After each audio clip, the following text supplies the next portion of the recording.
There is dog food in that milk jug, and they have to figure out how to get it out. And they're having a fun time trying to figure it out. If they bump it just right, it falls out, but there's...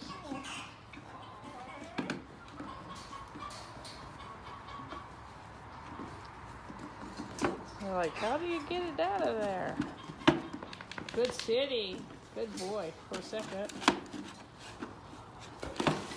I've been giving them food if they sit for me, and so now they're sitting here waiting for more, but now I'm supposed to make them, I'm letting them learn how to figure out the milk jug.